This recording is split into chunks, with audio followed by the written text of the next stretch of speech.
मसीह यीशु में तमाम देखने और सुनने वालों की सलामती हो। अजीज़ बहनों और भाइयों, जब हम सलीब के मंज़र को देखते हैं तो हमें इंसानी तारीख़ का सबसे दर्दनाक और सबसे मुक़द्दस लम्हा नज़र आता है।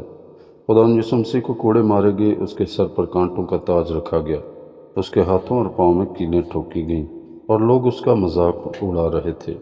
इंसानी सोच ये कहती है कि ऐसे जुल्म के बाद कोई शख्स बदला, नफ़रत या लानत के अल्फाज नहीं बोलेगा। लेकिन हैरत की बात यह है कि सलीब पर लटका हुआ खुदा का बेटा बदला नहीं लेता बल्कि दुआ करता है। उसकी ज़ुबान से जो पहला कलमा निकलता है वो नफ़रत नहीं बल्कि मुआफ़ी है। ऐ बाप, इनको माफ़ कर, क्योंकि ये नहीं जानते कि क्या करते हैं। ये अल्फाज हमें खुदा की मोहब्बत, रहम और माफ़ी की गहराई दिखाते हैं। अजीज़ बहनों और भाइयों, 7 सलीबी कलमात में से ये पहला कलमा है जो माफ़ी का कलमा है। अजीज़ों, ये माफ़ी दुश्मनों के लिए थी।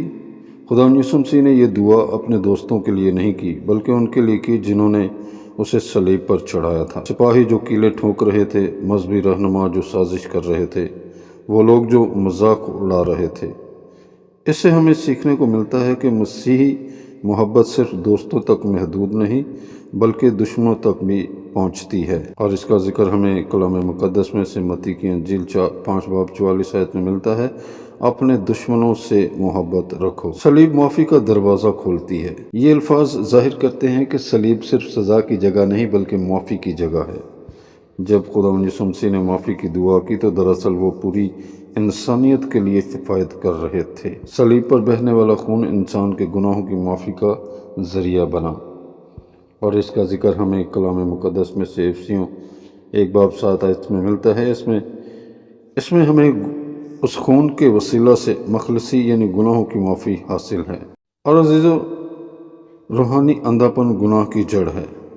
यीशु ने कहा, ये नहीं जानते कि क्या करते हैं। इसका मतलब यह है कि बहुत से लोग गुनाह इसलिए करते हैं क्योंकि वो रूहानी तौर पर अंधे होते हैं। वो सच्चाई को नहीं पहचानते, वो खुदा के मंसूबे को नहीं समझते। यह हमें याद दिलाता है कि हमें गुनहगारों से नफ़रत नहीं बल्कि उनके लिए दुआ करनी चाहिए। अज़ीज़ बहनों और भाइयों, माफ़ी मसीही ज़िंदगी का मरकज़ है।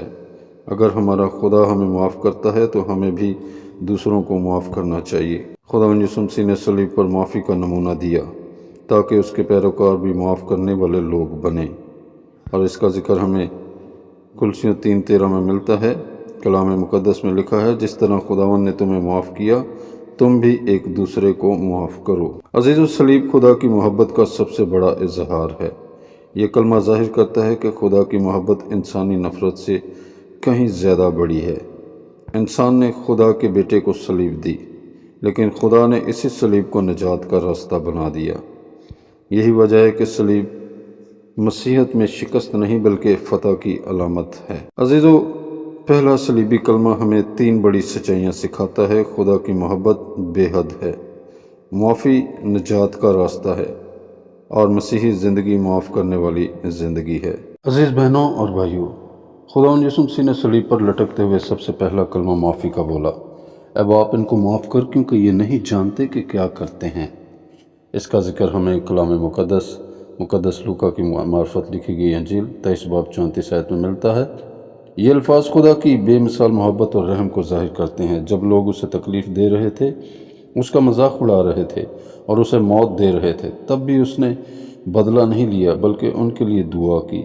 ये कलमा हमें सिखाता है कि हकीकी मसीही ज़िंदगी माफ़ी, रहम और मोहब्बत पर कायम होती है।